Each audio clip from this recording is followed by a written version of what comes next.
Good afternoon, everyone, and welcome to AXA's 2018 half-year results.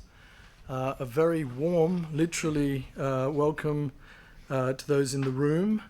Welcome to those on the telephone. Welcome to those on the webcast. And again, a very warm welcome to those here in London. We will have a Q&A session at the end of the presentation. And we'll be happy to take questions from those on the phone or on the webcast. Please follow the instructions you've been given. We will, as usual, give preference to questions coming from those of you who are here in the room. On the stage, we're joined by our CEO, Thomas Burbel, our Deputy CEO and CFO, Gerald Allard. Also in the room, we have our CEO for France, Jacques de Peretti, our CEO for AXA in Europe, Antimo Peretta, our Group Chief Risk Officer, Alban de Meynel, and our CFO for the UK and Ireland, Bertrand Poupard-Lafarge. So welcome to you all. And it's now my pleasure to hand over to Thomas.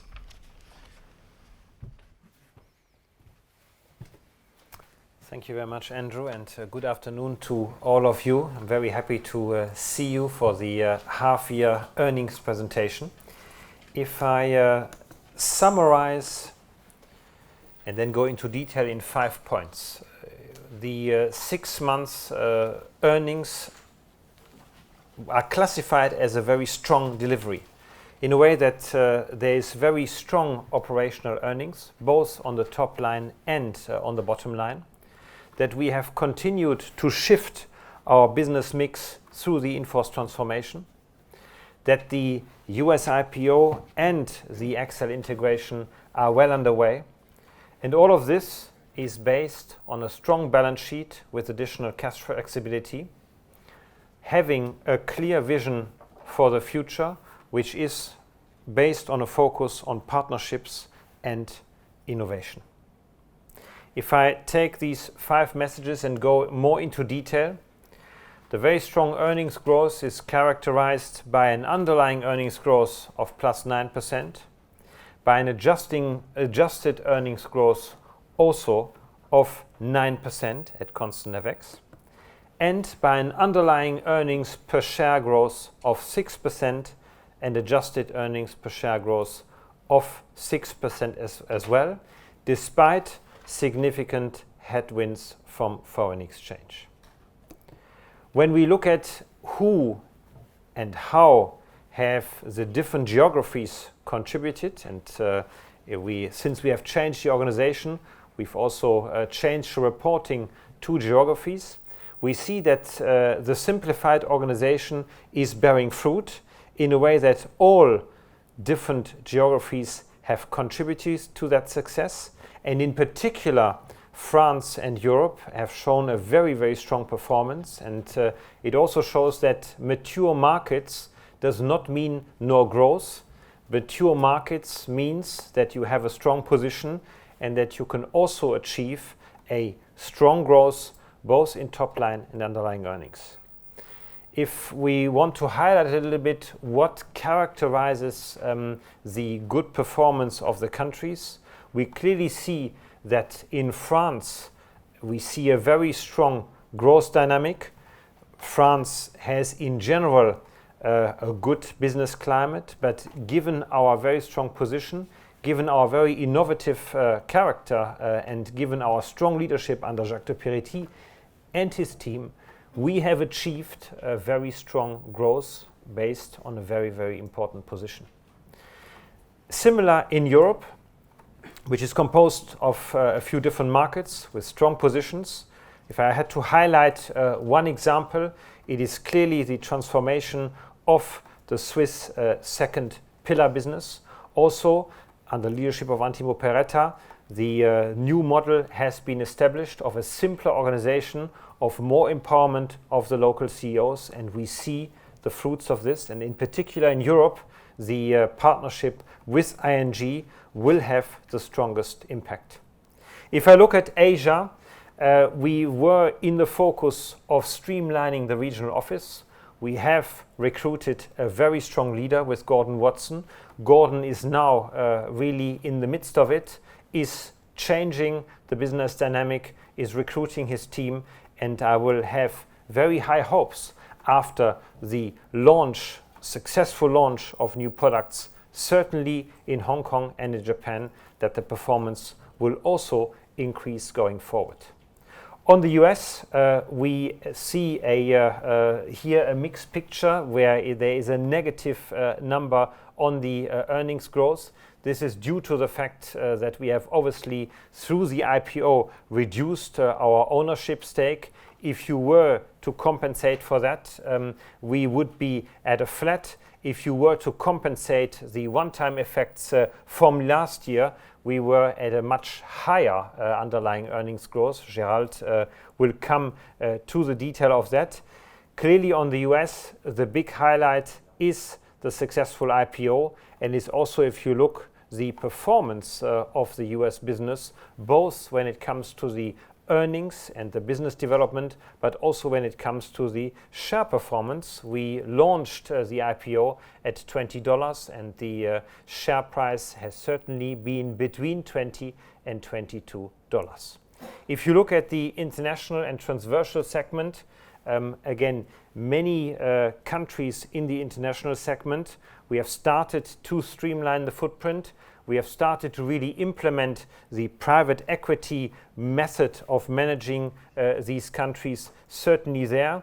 And when you look at the transversal businesses, most importantly, AXA Investment Management, we have also launched a new initiative there, which is a new organization getting to savings that are there to invest in the growth of that business.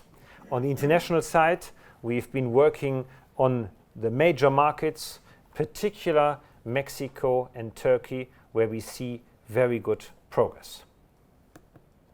If you look at our preferred segments, the preferred segments are health, protection, and the commercial line business. Why have we taken those segments as preferred segments? Because A, there is less volatility than other segments, there's a higher growth, and there's in particular also a higher profitability.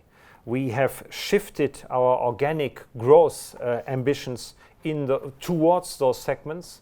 And when you look at the fruits that we have today, 7% growth in the health revenues.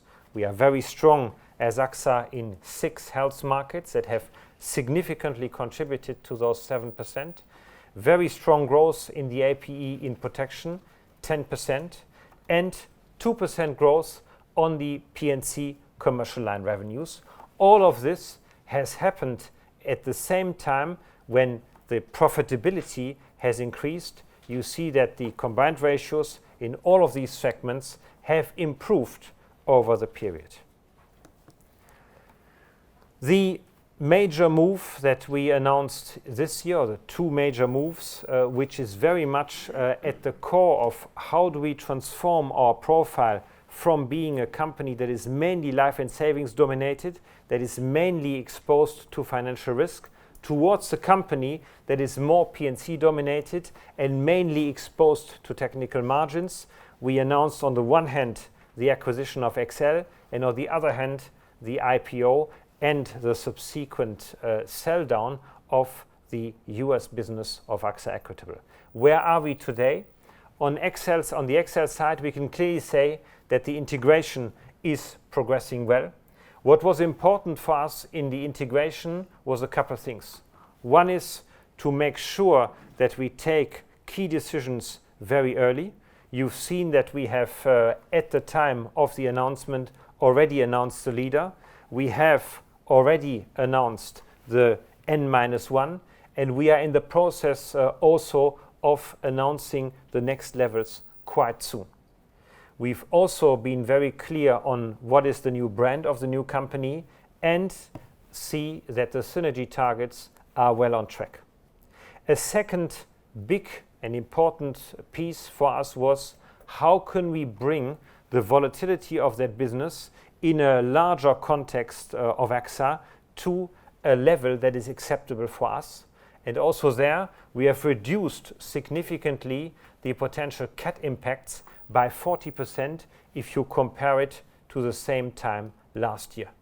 So in total, the integration is well underway.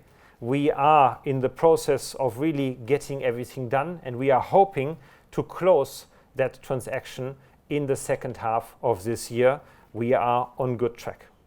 On the other hand, as it is a swap between XL and AXA Equitable, you've seen that on the 10th of May, we achieved that great milestone and key milestone to IPO the US business in New York.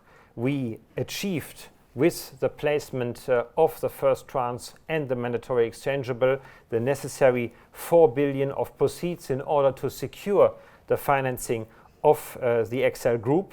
And obviously, we are going to sell down our the participation in the US business over time, which will give us a potential upside, because we do believe that that business is not fully valued today, and it gives us, with the subsequent sell downs, a source of additional cash flexibility.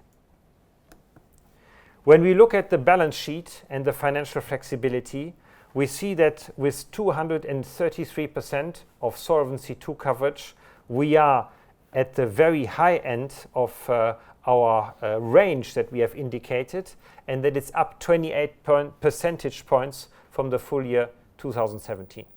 As we always said, this is a temporary high, because with the acquisition of XL, we will go back more to a level between 190 and 200.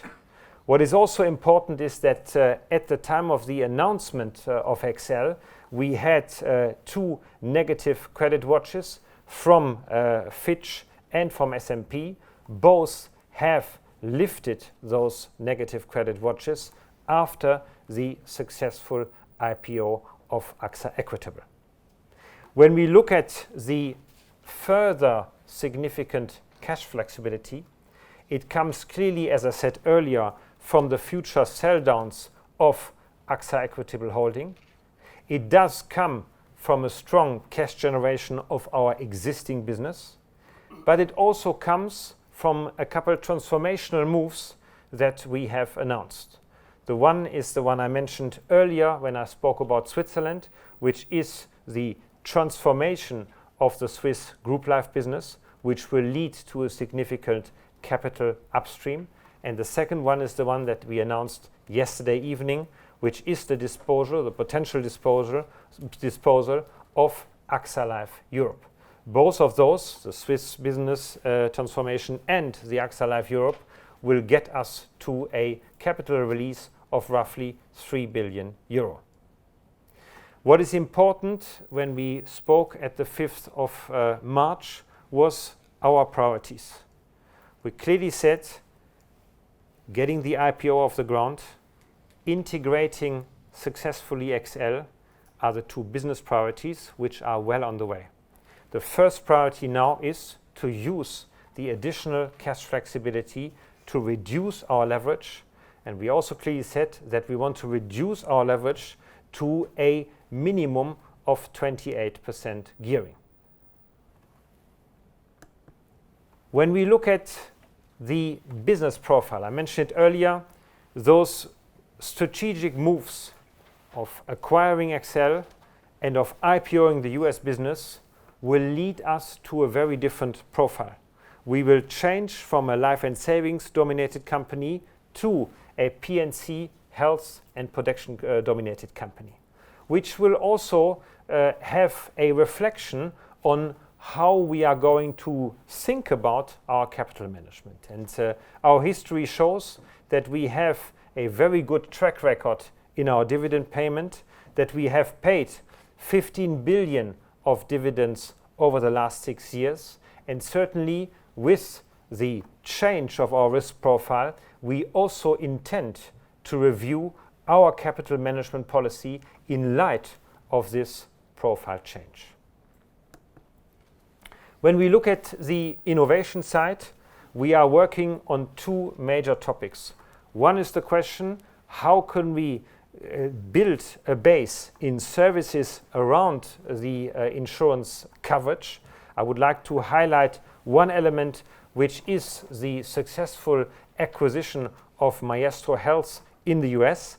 It's a company that focuses and helps large companies in the US to reduce their health expenses and to better manage them. And this is a very successful business looking forward. The other great area is digital partnerships. We do believe that through our investments on the IT side, but also the way we have modularized our products, we have been able to strike 3 important partnerships with Uber, with BlaBlaCar, with ING, always in the logic, how can we offer a fully digital journey? How can we link ourselves simply in the customer journey of our partner? And how can we also make sure that we offer very new solutions? So if you go and look at Uber, the big question is, how can we help to create a protection for those drivers that work as individuals but still belong into the Uber ecosystem? Today, there is no solution. On the BlaBlaCar side, the question was, how can we make sure that the BlaBlaCar drivers behave appropriately and that there is, I would say, a social contract between the passenger and the driver? And when you see the first results, they are very, very encouraging and very different from what you would normally expect from a fleet type of business. When we look at the first half year, a lot has happened. A lot of transformational moves has happened. These moves all contribute to the strategy and the plan Ambition 2020, Focus and Transform we launched in 2016. It also fully pays into the strategic directions we announced last November, which was the question, how can we focus on fewer countries? How can we reduce the complexity of the model? How can we shift our portfolio towards the preferred segments, both by organic growth, but also by inorganic moves, and by that shift the balance more towards the technical margin? How can we simplify the organization? This has been done. Today we are working in a very different world of a simplified organization with much more empowered CEOs, and you have 2 of them sitting here today that have taken the responsibility, that have taken the empowerment and have turned this into very successful and good operational business results. And we have started to scale the innovation ecosystem. You've seen the examples of Maestro Health. I didn't mention telemedicine, which is growing very nicely. The partnerships on the digital side are a very important pillar for us. There's still quite a few other partnerships out there where we want to go after and make sure that we can build on this position that we have achieved so far.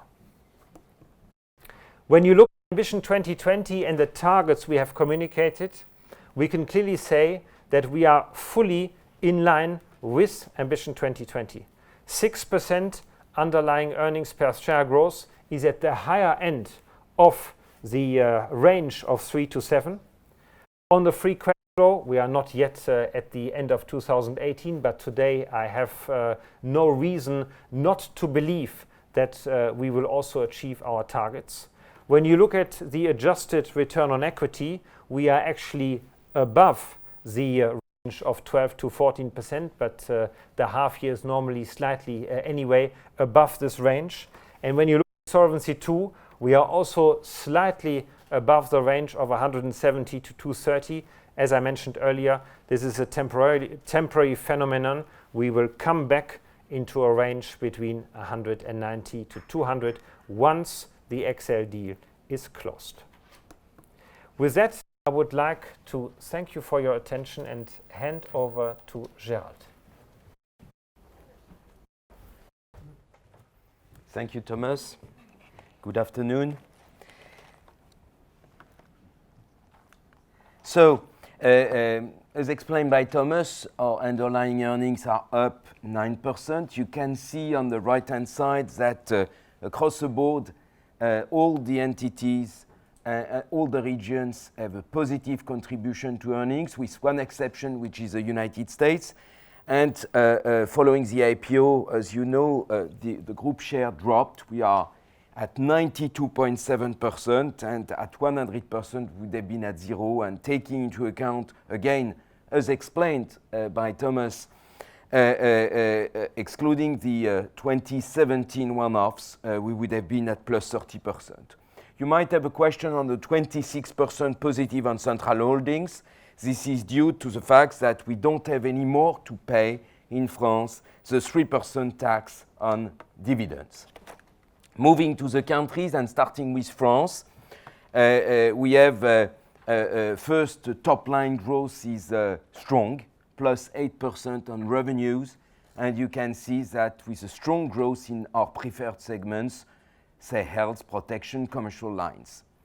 This translates into underlying earnings up 9%, mostly explained by two factors. The first one is a technical margin, with despite natural events, which were quite high this year for the first 6 months in France at 1.5 points. Nevertheless, as you can see on the top right, Pnc combined ratio is down 0.6%. At the same time, we have unit-linked fees, which are up because we have a higher average asset base. Let's move to Europe. As far as Europe is concerned, we have 3% revenues with 3% Pnc commercial lines, 4% health, 11% protection APE. I would like to notice the fact that thanks to the recovery of BMPS, our revenues are up 22%. Revenues are 21%, but here I mentioned APE. APE is up 22%. This translates into underlying earnings up 10%, and I could say that across the board, all countries benefit from lower Pnc combined ratio, improved health combined ratio, as you can see, minus 0.6, minus 1.2, respectively. Let's move to Asia. In Asia, we have plus 3% in revenues, with plus 3 in Japan, plus 8 in Hong Kong, thanks to new product as explained by Thomas. We can notice that NBV in China is going up by 12%, which is good. As a whole, underlying earnings are up 4%, explained by higher technical margin in Japan, higher unit-linked management fees in Hong Kong, and higher profit in China. Moving to the United States. In the United States, we have underlying earnings decreasing by 8%. As I explained, excluding the reduced ownership and excluding the one-offs, we would have been at plus 30%, mostly explained by higher unit-linked management fees and by higher earnings from AB. As far as AB is concerned, I just would like to focus on the fact that we have management fees going up, plus 1.3 basis points, which is good because we moved from to private and to retail. We had outflows in institutional, but positive inflows in private and retail, which is good. In the end, we have for AB a cost-to-income ratio, which is going down by 4.9 points, and revenues plus 11%. So a good performance of AB, and you noticed that since the beginning of the year, the stock price of AB significantly improved. We should be around 27, 28% up. Let's move to international, and revenues are up 3%. It's mostly in health and in Pnc commercial lines. You can mention the top line growth of Mexico and Turkey, plus 12, plus 11, underlying earnings plus 2, and with increased profit coming from Russia, Turkey, Gulf, Mexico, but we have less favorable. Last year we had a significant prior year reserve development in Singapore. That's not the case. That's not the case this year. Let's move to AXA IM, and AXA IM net inflows are strong, 13 billion. We have 4 billion of third party, and its underlying earnings are at plus 10, explained by higher management fees, higher performance fees as well, and higher earnings from Asian JV. You remember that we announced, AXA IM announced new strategic priorities, which will end up with some significant savings up to 2020 of 100 million that will be reinvested in our business, in alternatives, in digital. I remind you that we want to develop this business at its core, and we want to develop it for two reasons. First, because it's a way to provide interesting assets for management for the insurance companies, and it's a way to develop third-party business. Let's move to underlying earnings. So that's, I won't comment, it's the same slide, but moving to adjusted earnings are up 9%, and you can see that net realized capital gains were slightly increased compared to last year at 330 million euros versus 307. Let's move to net income. As far as net income is concerned, it's minus 11%. I would say mostly explained by three elements. The first one is the exceptional and discontinued operations. It's linked to GL 2020. You know that we had a VBI, an intangible that we had to impair, and it's 340 million in Switzerland. And the second reason is this minus 346 that you can see in the top, that it's split between some economic hedge. You know that unfortunately we have a lot of derivatives which are not eligible to hedge accounting, which explain minus 236. It's a mismatch between assets and liabilities. And we have the change in fair value. There are some assets which are mark to market, and again, notably with the spread widening, we have a loss of 110 points. Moving to the line of business, quite interesting to see that the plus 9% of underlying earnings translates, and of course for the life business we have to adjust for reduced US ownership. I don't restate at all the past and the one-off of 2017. Nevertheless, we would be at plus 2, plus 4 in property and casualty, health plus 17 with I remind you that it's a preferred segment, and we are nicely growing on the top line, and our cost and our combined ratio is improving, which means that in the end it's plus 17, and in asset management it's the same. That's the what we can call operational leverage, which end up with plus 30% in underlying earnings. Let's move to the traditional slide on the combined ratio. Current year combined ratio is slightly up from 96.6 to 97.1.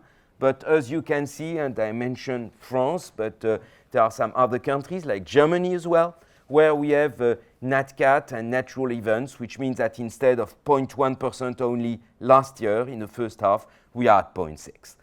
You can notice that the prior year reserve developments are increasing from minus 0.8 to minus 2.1, which means that in the end, we have an improvement in our combined ratio of 0.7 from 95.7 to 95%. I would like to mention the fact that, and we have a slide in the appendix, that our reserve ratio is at a very high level, so it's plus 4 points versus last year, which confirms that we are quite conservative. And I can tell you that we can expect to be close to 2% for the whole year in terms of prior year reserve release. Let's move to I would say, let's focus on natural events, pro forma cost, combining XL plus AXA. So the average expected Nat Cat is roughly 1 billion euros after tax, 2/3 for AXA, 1/3 for XL. And we could experience some positive or negative deviation, but here the objective today is to focus on the negative deviations. Pay attention, these lines are deviations above the normal expected level, the 1 billion after tax that I mentioned to you. The first line, which is in light blue, which is a dotted line, corresponds to the pure combination of AXA and XL at the end of 2017.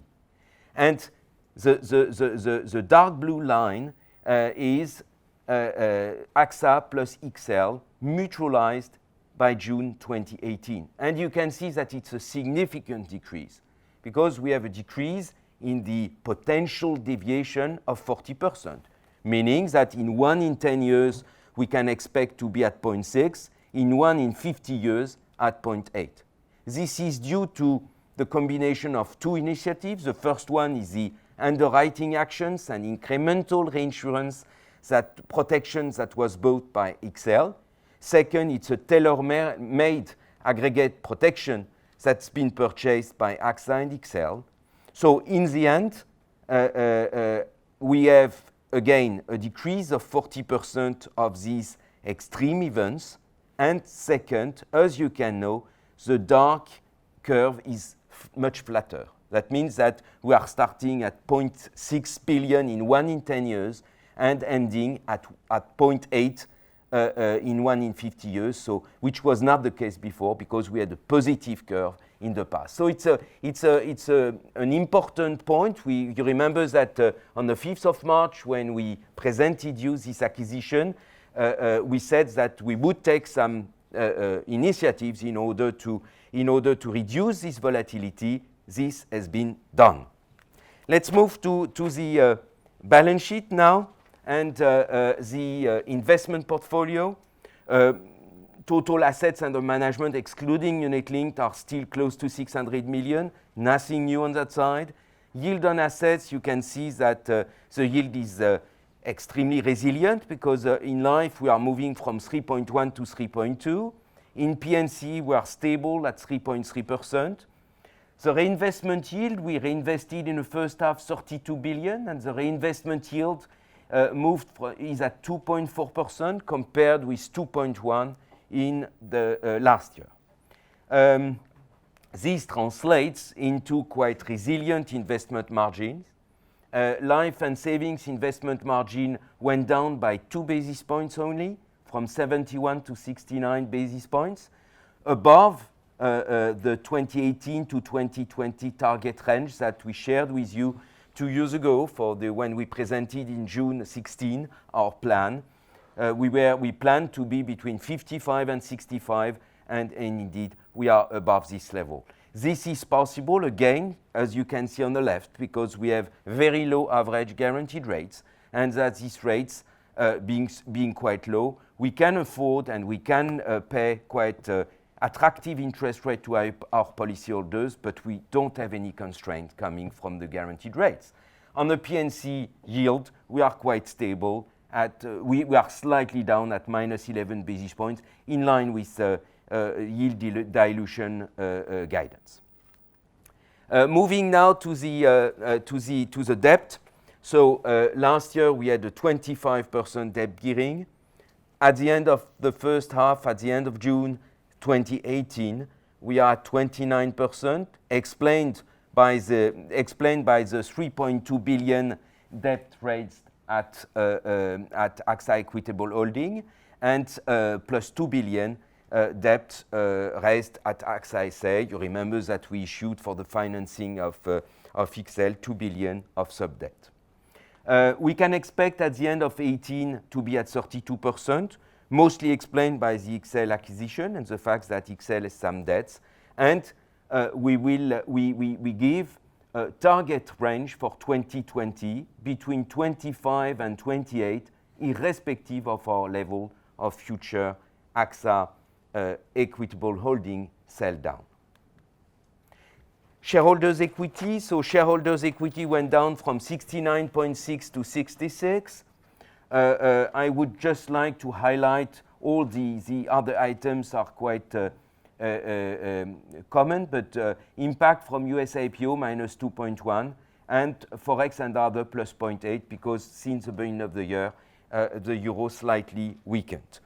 You will notice that adjusted ROE is at a very strong level of 15.6%, far above the 12 to 14% guidance. Solvency II now, so we have a Solvency II ratio which is at 233. You have all the roll forward explained and the operating return at +10, dividend -5. Then you have the IPO, which is disposal of almost 35%. It's +10 points, and we have the sub-debt plus other elements. In the end, 233, and the guidance for full year 18, as explained by Thomas, is between 190 and 200. Now I hand over to Thomas for the conclusion.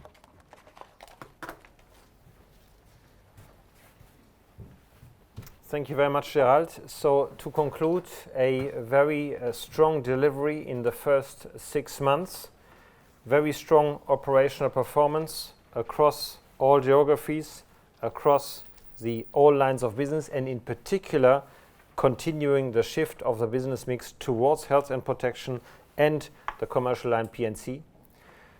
Progress on the change of the risk profile through the successful IPO of our US business and through the XL integration that is well underway. All of this based on a very strong balance sheet that has additional cash flexibility. If you think about the further sell down of AXA Equitable and the 2 transactions, Switzerland and AXA Life Europe, with a very clear vision for the future when it comes to innovation and partnership, with clear proof points on the innovation side, but also on the partnership side. Thank you very much, and we'll come now to your questions. Let's start here, and we'll have enough time to go to all the questions. Thank you very much. Peter Elliott from Kepler Cheuvreux. I guess to start off with, you talked a bit about the synergies on with XL and being well on track. We've heard about the de-risking, but with the deal not yet being closed, could you just elaborate a little bit on what you have done to date on the synergy side, or maybe what groundwork, or what, whether you can add a few comments about what you meant by the synergies that are already underway. Secondly, just on the debt gearing, I guess things are looking a little bit better in terms of the debt that you were expecting to have and other factors since you announced the XL acquisition. So I'm just wondering why the 32% hasn't sort of improved a little bit, and looking forward, looking at your ability to deleverage, I guess over the next couple of years, I think you've got about 0.7 billion of debt that you could call over the next couple of years before you then get sort of bigger amounts. Does that mean that we should think of the target as being a bit back-end loaded, or is there more you can do to accelerate that? And sorry, if I can add a third question very quickly. I guess XL did have some adverse reserve developments when it announced its results. I don't know if you're able to comment on your thoughts on that, or whether there was anything that concerned you there. Thank you.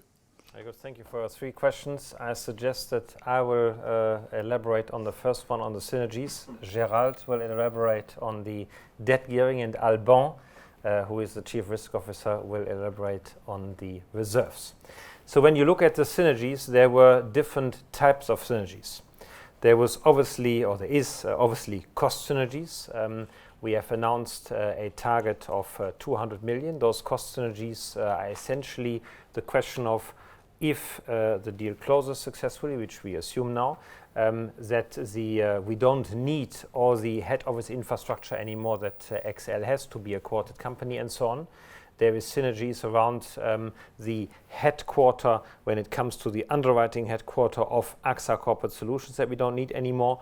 And obviously you have some countries where you have significant overlap, the countries with the highest overlap being France and Germany. So those synergy targets have clearly been affirmed.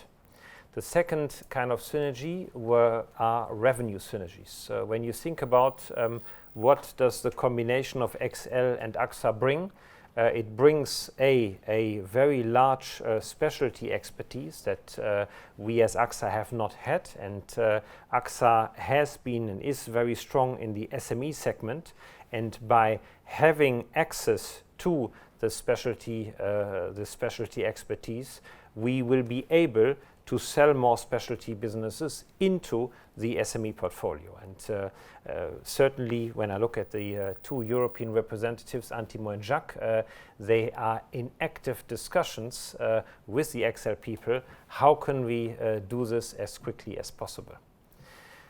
You have further revenue synergies which go towards the question of accompanying international customers, certainly towards the US and internationally. And by combining, AXA as a whole will have a US presence, which we didn't have beforehand to that extent, and will be able also to have businesses accompanying them together.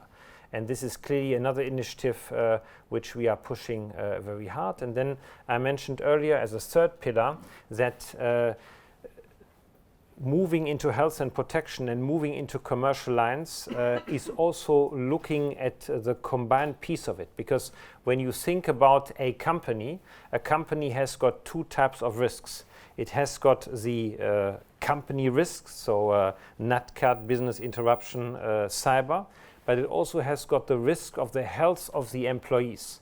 And since we are very strong in the health business, in particular also in the group health business, we want to obviously combine our forces with the distribution footprint and the health expertise that we have, certainly when it comes to France and other countries, to really serve our customers on a much larger basis. So those are clearly revenue synergies.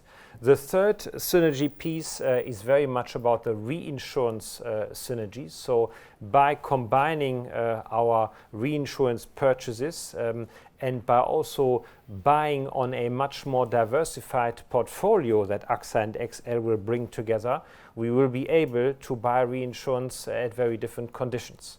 And then you had a fourth synergy, which was very much around the capital synergies. So when you bring the two balance sheets together, you have a very different and much higher diversification. Since today, AXA is very exposed and very focused on European windstorm only, because we have nothing in the US or hardly anything.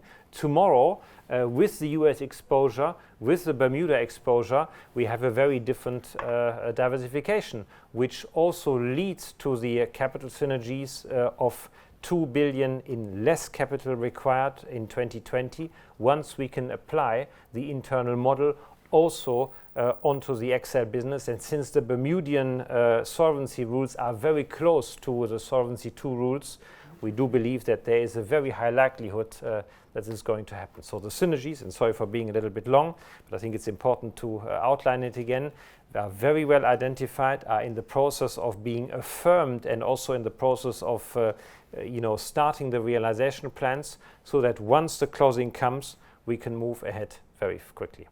Debt gearing, Gerard. Yes, Peter. You remember that between the announcement of the XL acquisition in March and now, we had two news and two in-force portfolio initiatives, which are GL 2020 and the announcement from yesterday, which is AXA Life Europe.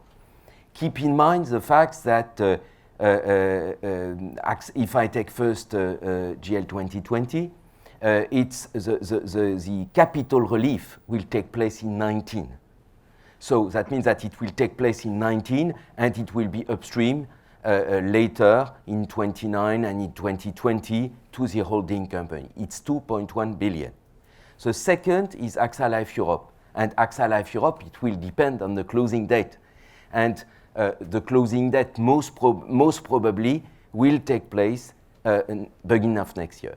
So that's these two elements are quite sizable, because we are dealing with 3.3 billion euros. So it goes absolutely in line with the fact that we said we will deleverage, so we walk the talk, but it will be a bit later for cash reasons. And that's the reason why we are still at 32% at the end of the present year.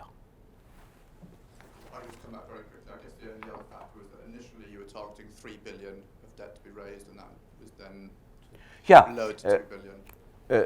Yes, but anyway, we have 3 billion. The difference in the end will be so it's there are plus and minuses, but we have, I would say that we have 2 billion, and we have also some additional local debts, which means that in the end, the difference will not be substantial, that we will stay at around 32%. We will update you, but that we will stay at 32%. We will update you as well, most probably at the IR day. Alban on reserves, maybe you come here so people see you in the webcast. So good afternoon. On the prior year development of Excel, so you're right, during the first half they were less positive than last year. They were even slightly negative on the insurance side, so we had a close look on the origin of those developments. In fact, it comes from a very limited number of property claims, large claims that were incurred at the end of 2017. So late in the year, shortly before the closing, and they were, as they were large, difficult to evaluate. And so they were reviewed by Excel in Q2. Excel reviews its reserves twice a year, notably in Q2. And at that time, they were able to better evaluate those losses and to increase the charge for that. But so given that it's a very limited amount of claims, and given that it's on property, and therefore short tail lines, we have now a full certainty and a very good understanding of those losses. And so it's not indicative at all of a given trend. Thank you very much. Let's go to Nick.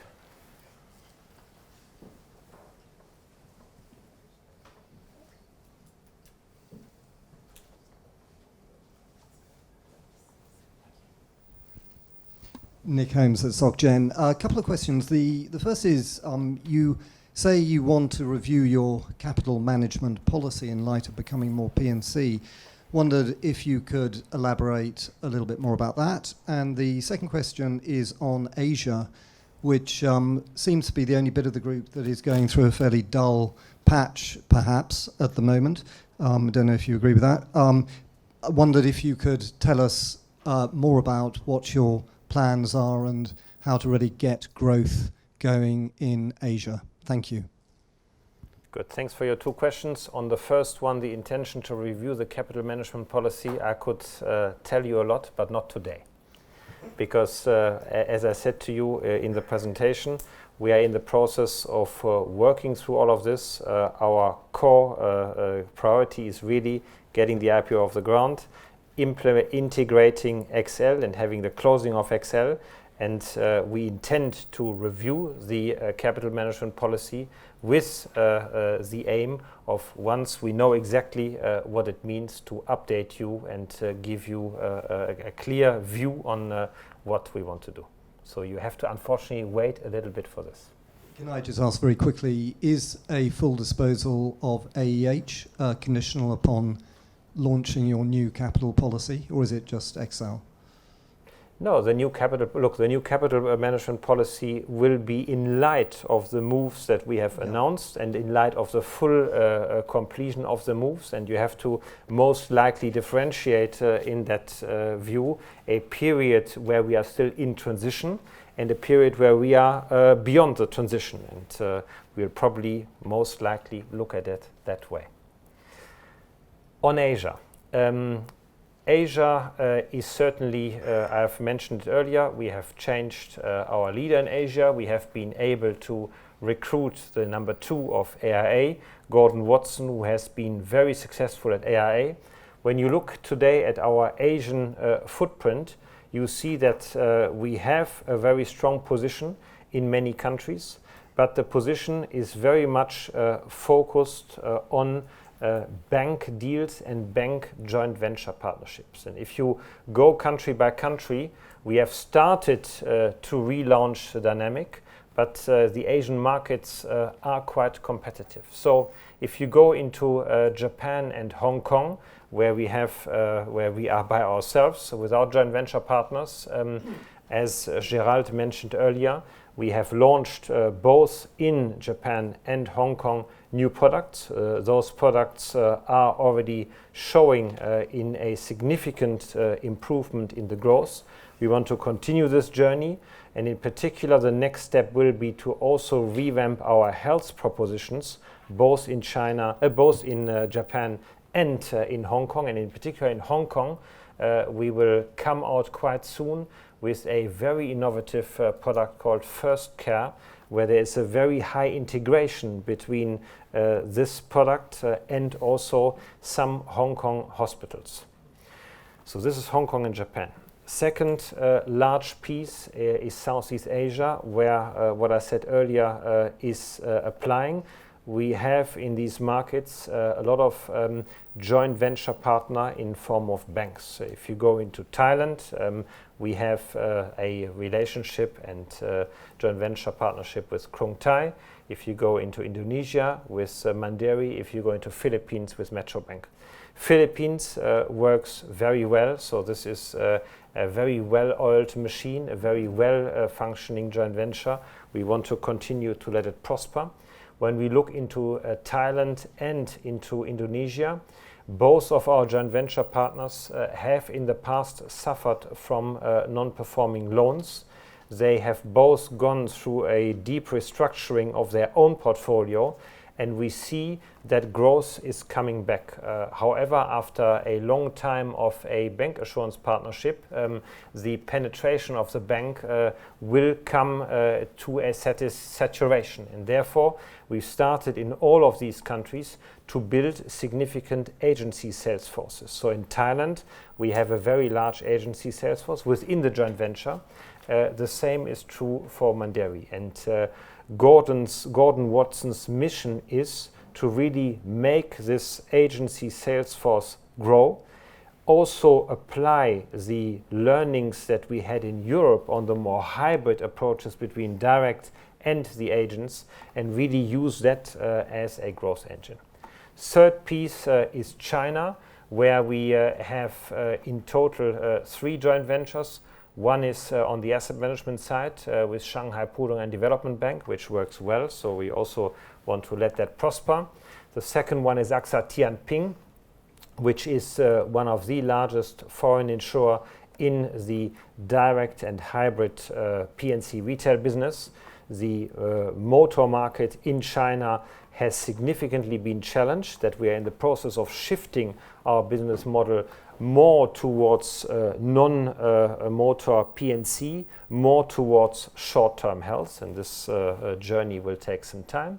And you've seen that the third joint venture with ICBC on the life side, Gerald was commenting on it, went also through a significant transformation of changing the product mix in the bank assurance channel away from single premium to more regular premium.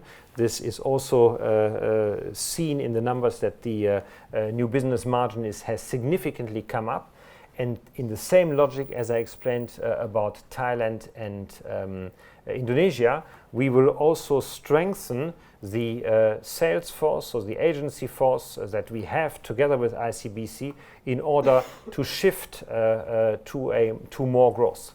When you look at ICBC today, I do believe that the saturation of that model is at the very beginning, because we are touching today 2% of the customer base of ICBC, and with a renewed management of this joint venture, both through the chairman and the new female CEO, we have very high hopes that this is now changing in terms of its growth dynamic.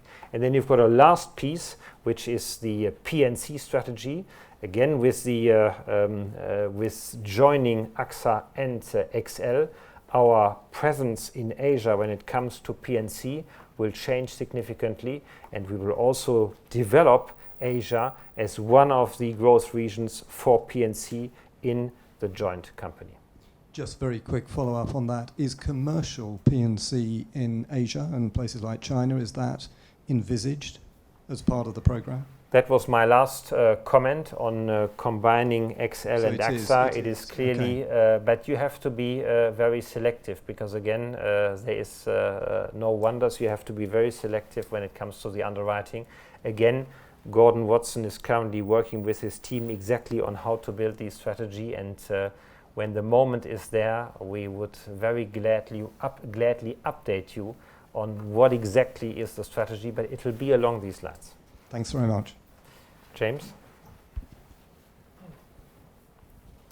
Thank you. It's James Shuck from Citi. I had two questions on gearing and one on kind of cash liquidity.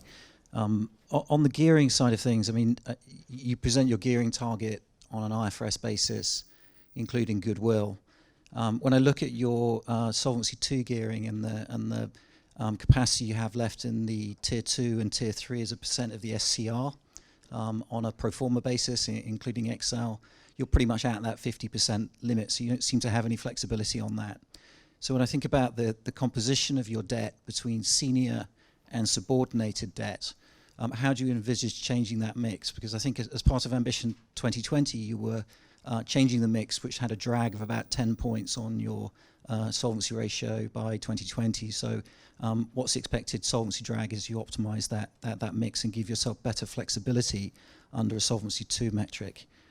Second question is around the US goodwill situation, because again, your IFRS metric for the gearing includes goodwill. I would have expected some sort of US goodwill write down with these numbers, but that hasn't come. So presumably the auditors are letting you get away with it, sort of writing that level down when you reduce your ownership below 50%. So could you just clarify what the kind of status is there and whether your target level incorporates a full US goodwill write down, please? And final question, I mean, obviously you've been, I mean, the life sale of the VA block is very positive and it helps your cash position. You raised about $1 billion less debt than you'd initially talked about.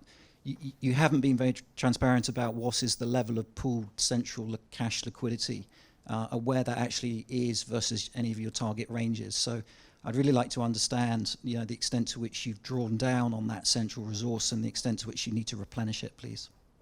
Gerald, 3 questions for you. Yeah. First, about the capacity to issue more debt and more Tier 1, Tier 2 debt, yes, we have this flexibility. That means that if we would like, we could do between 2 and 3 billion. But it's not at all our intention. It's not at all our intention because clearly our intention is to deleverage. And it goes for me to, it goes to the other questions that you are raising about the US goodwill. I could say that, that the IPO took place in May. You will all agree that the liquidity of the stock is not, doesn't reflect the real value. I mentioned to you the fact that AB was trading close to 30 billion, so no need, and I'm sure that you made the math, and it will mean that the life part is valued below 5 times the earnings.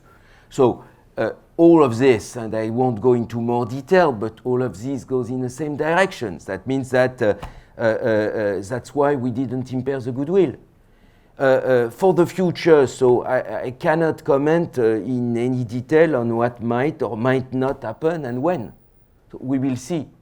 Nevertheless, I encourage you to go to the calculation, and you have you have all the calculation of the debt gearing that is on page 43 of the financial supplement, and you will see on that page that the denominator amount to 75 billion. So you can make all your math, you can assume whatever you want about the impairment of the goodwill, but you will see that in the end, the impact is not so huge. That's what I can tell you. About I would say the central liquidity, and because it was your last question, so as you know, we used, and that's what I told you on the 5th of March, we used a large part of our excess cash capacity, I said, and it was 3.5 billion. So it's clear when I tell you that it's our intention to deleverage, that means that we expect to gradually reconstitute this excess cash buffer. And I can tell you as well that whatever you take between the 25 and the 28%, this cash buffer will be reconstituted at the end in 2020.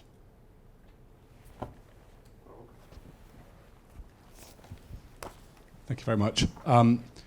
If you're reducing level of cat risk and volatility of risk, that has a cost.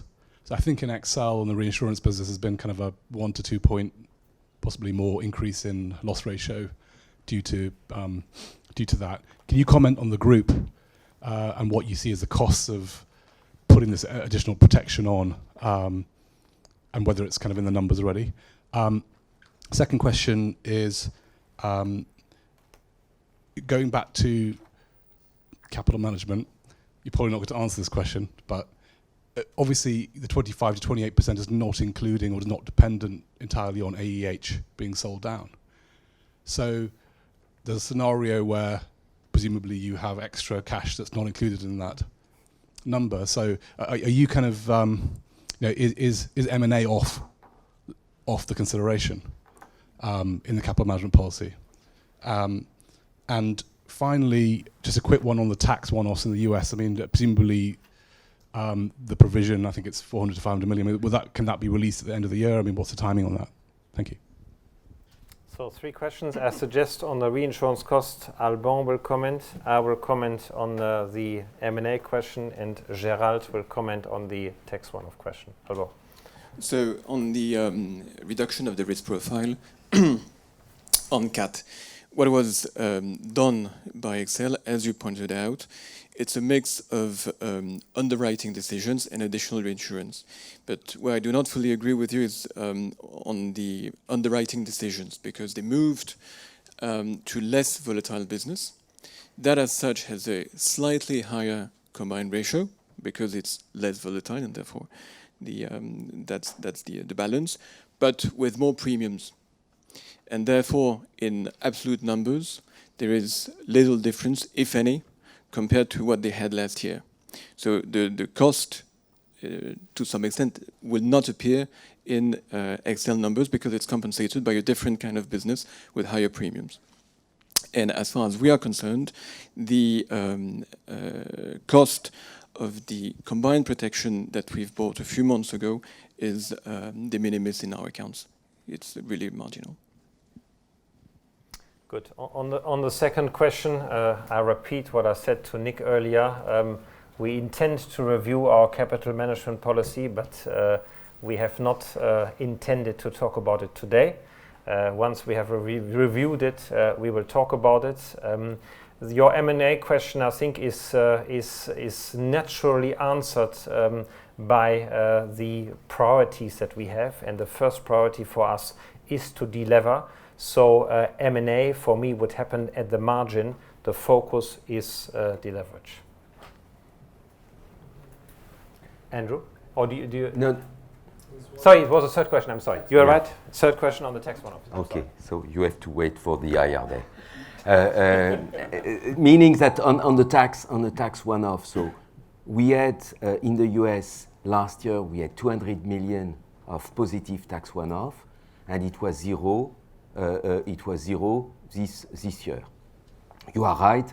We have roughly 450 million of provision, of tax provision.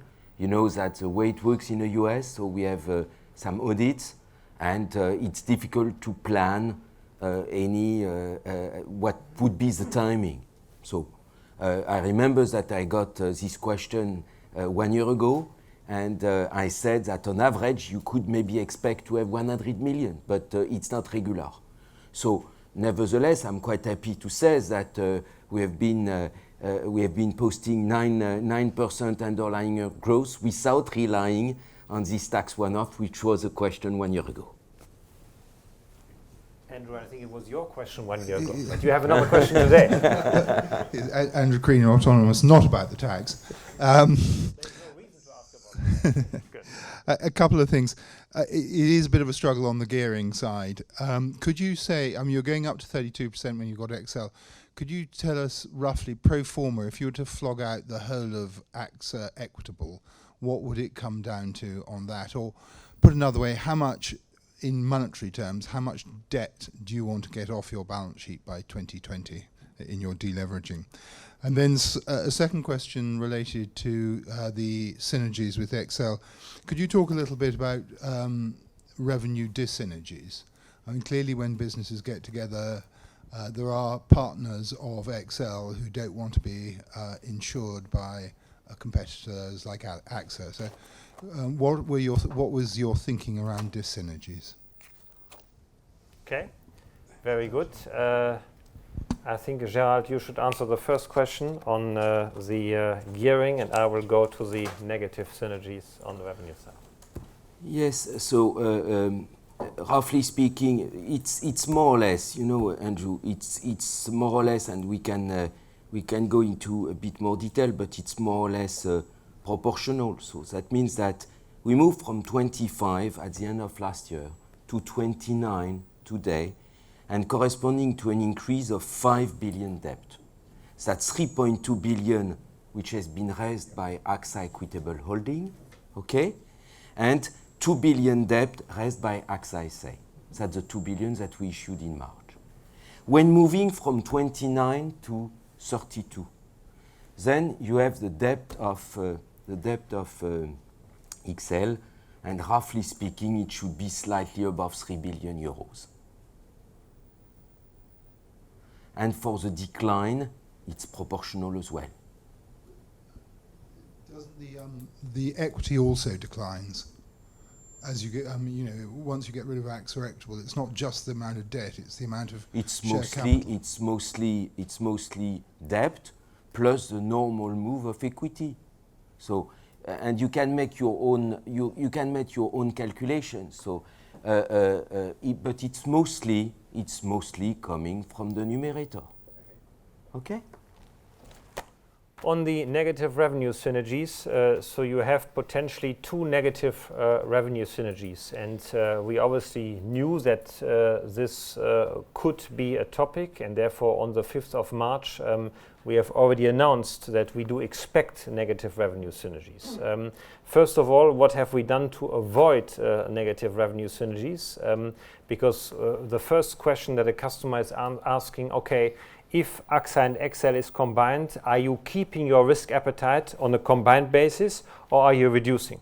And there we've clearly said no. For the renewal of 1st of January, we are keeping the combined risk appetite, so there is no reason and issue for a customer to look for a new insurer at the front end. At the back end, if we believe that there was too much risk exposure, we have worked it out, as Alban and Gerald have discussed it beforehand. Second thing is, when you look at the customer's perspective, there are clearly some customers, but I could use one hand so far to name them, that have said, look, we don't want so much to be given to one insurer on the primary insurance line, and today there's exactly two customers that have mentioned that. And then on the reinsurance side, you are absolutely right. After the closing, we would partially reinsure some of our competitors. We would also technically reinsure AXA, and so obviously the AXA contract that XL has is gone. Again, there, when I look at the number of insurers that have expressed their willingness not to renew their reinsurance coverage, one hand is sufficient, and I could even hack a few fingers off. Johnny. Yeah, just it's Johnny Vo from Goldman Sachs. Just a couple of questions. Just in relation to the disposal of the life business in Europe. Clearly, there are many bidders in the market for closed blocks today across Europe, in particular across Germany. We've seen one of your competitors selling a block there as well, or potentially selling a block.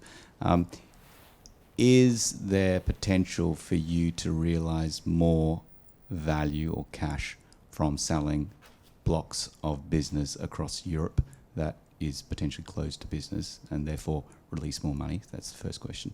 And just the second question in relation to the reserve release of prior year development. The reserving ratio, I know it's a shorthand measure, but it seems to have ticked up. is there any read-through for 2019 or further with regards to PYD? Thank you. Let's share the questions. So I will share the first questions with my two European colleagues, Antimo and Jacques, and Gerald will answer the second question. So, and maybe I'll start with a general comment. What is important is that when we talk about AXA Life Europe and the disposal, we must not mix it up with a general disinterest in the life business. What we have said is that life businesses that are not strategic for us anymore, life businesses where we have no end customer contact, those are the businesses, and also life business, that are very, very exposed to financial markets. Those are the businesses that we are reviewing. That doesn't mean that we do not believe in the life business in Europe. And beforehand, I've spoken about the great numbers in France. It is a clear indication that we want to develop the life business. So when we look at this, it's very much what is non-strategic, what is not performing enough, and where is there a better use of the money. And I would ask Jacques and Antimo, Jacques, that you can talk about the life business in France and what you are planning, and Antimo then afterwards maybe comment on the second pillar in Switzerland and also what you plan in the other countries. Jacques. Thank you, Thomas. So life business in France is going well. It's a light consuming capital, and it's growing fast at 12%, and it's let's say it has a very good ROE, and we know we are ahead of the market in terms of UL rate with 42% compared with an average UL rate of 30%. So we have no intention to get rid of this business. We want to develop it in a profitable manner, and we have, thanks to our range of products, thanks to the close links with AIM, thanks to the good training of our people and our proprietary network, on which we have hands-on, we intend to develop this business in a very profitable manner in the coming years. Thank you, Jacques. And maybe let's hear Antimo for the rest of Europe outside of France. Exactly. So what Thomas said, we believe on the life business, and we invest also to develop new products for our customers. What we have done, we have shifted some business, like Thomas said, in Switzerland with the group life business, from a full-scale insurance to a separate account business. So, and we see the reaction in the market was very low. So the customer are stay with us. They understood that with negative interest rates, with low interest rates, and high requirement of solvency, especially in Switzerland with Swiss solvency test, that it was the right moment to do it. And you remember we communicated that to the market that we will start with the foundation with a really good cover. The cover will be around 111%. So a good position for the customers and a very good position for AXA, because we will reduce our exposure in capital in general account, and we will realize around 2 billion euro for the next 3 years in capital upstreaming. In the rest of Europe, I would say in Italy, we are a strong partnership with MPS. We are selling a capital light product and unit link, and we see that the market is very interested in this type of products, and will continue to push that. And also in other companies, in other countries like Spain, and in Germany, it's a little bit special market. We have some good products, but the situation is a little bit different. And we have also with the portfolio of Pro BAV, where we really sell this. We will see that if what Thomas said, if the position is not very high, we will look to find solution in the market. But if we have a strong position, we will change the business, what we have done in Switzerland. Overall, that is what we do in outside of France in Europe. Thank you. Thank you, Antimo. And Gerald, the second question of Johnny. Yes, Johnny, I could say that, you could go to page B33 in the appendix, because you will have here the all the reserving ratio, which is net technical reserve divided by net earned premium. And you will see, as I said in the presentation, that we are at 207, whereas we were at 203 at the end of June 17, 195 at the end of 17. So we are in a comfortable position. That's the reason why I said that I can expect that the trend of the first half will prolong for the full year. For the future, yes, it makes me quite optimistic, but give us some time just to refine our figures and we anticipate to update you on the IR day on what we could expect in terms of release for the next years. But we are optimistic. That's what I could say. Ralph? Oh, sorry. There was no question. Okay, Ralph, yeah. Thanks, Ralph Hepken from KBW. Just one question again on capital management, I'm afraid. Perhaps specifically, at what point do you think will you be able to share your views on this with us? A qualitative comment will suffice. I mean, is this a formal review which has an end date, or do you need to see an integration of Excel happening and see how that beds down before your thinking is sufficiently developed to share your views on capital management with us? Second, in the context of that, to the extent you can say something today, can you remind us of your relative preference between dividend payments and share buybacks?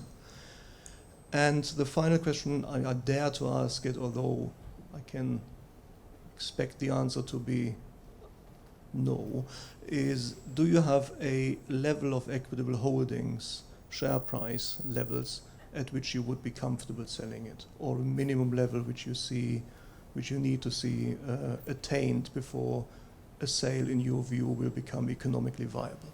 Thank you.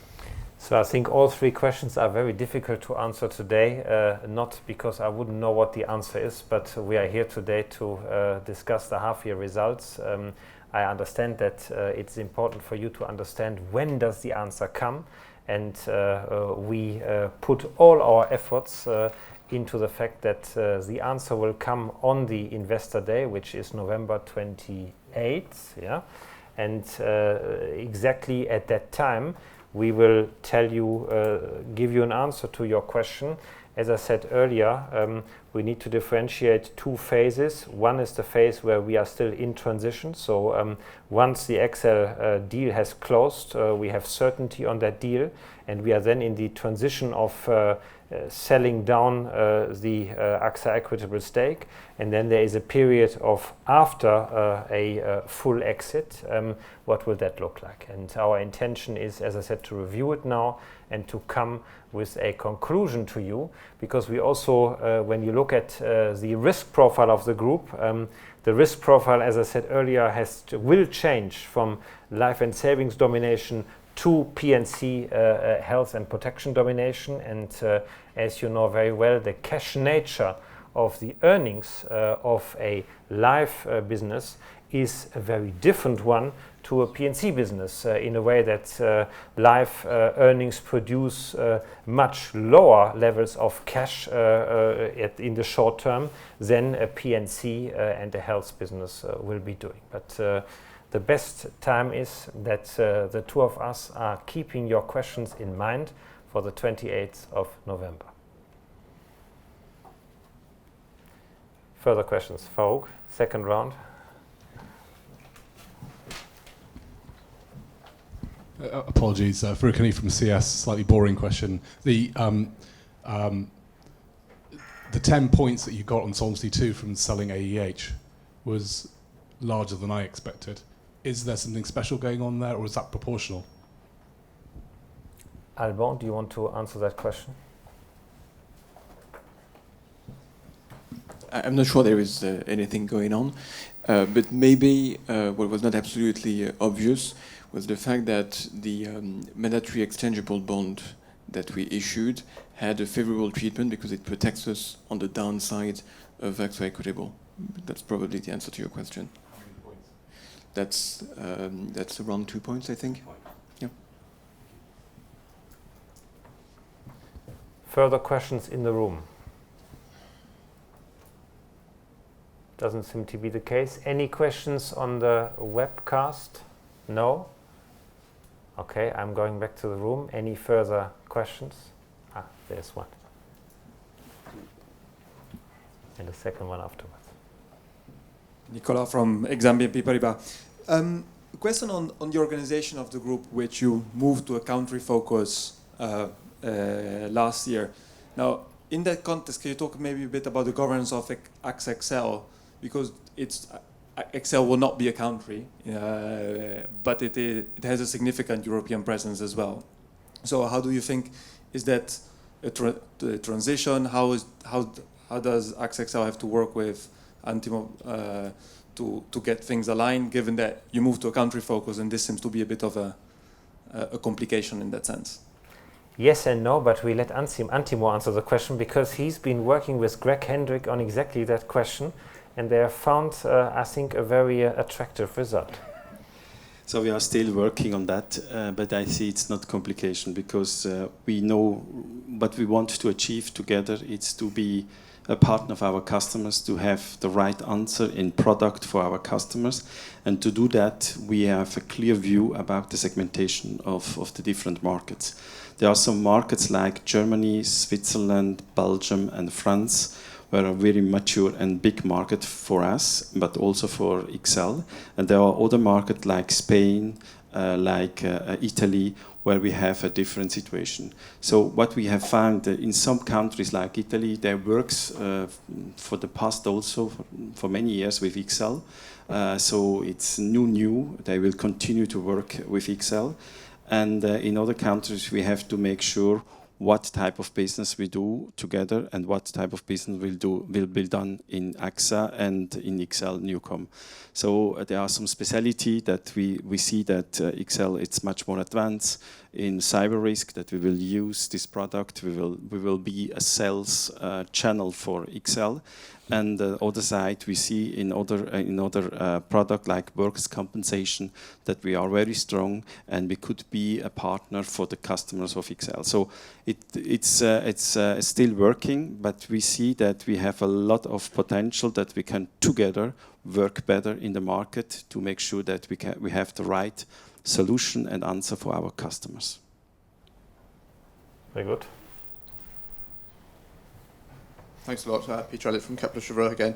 Maybe just to ask a few questions on the numbers, since this is an H1 release. First of all, I mean, you discussed in the presentation about a 0.6 percentage point Nat Cat impact, but then you talked about a 1.1 percentage point delta from last year in the activity report. I'm just wondering if you could give us a little bit more insight into how you think the Nat Cat experience compared to a normal year, and understand, so we can just understand, that impact. Secondly, one area where you beat my numbers was France Life and Savings, where acquisition expenses fell by 64 million versus last year. I wonder if you just say what happened there.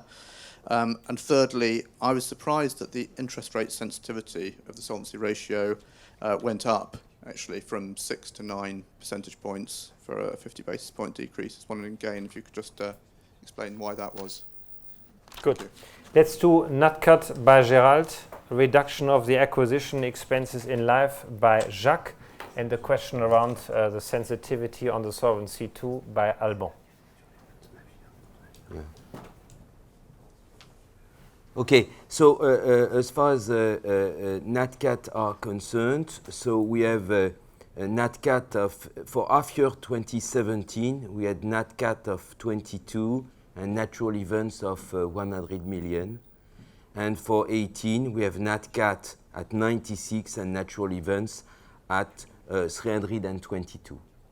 So that gives you an idea of this element. So because we are highlighting in the slide the Nat Cat, but we have to take into account the natural events as well.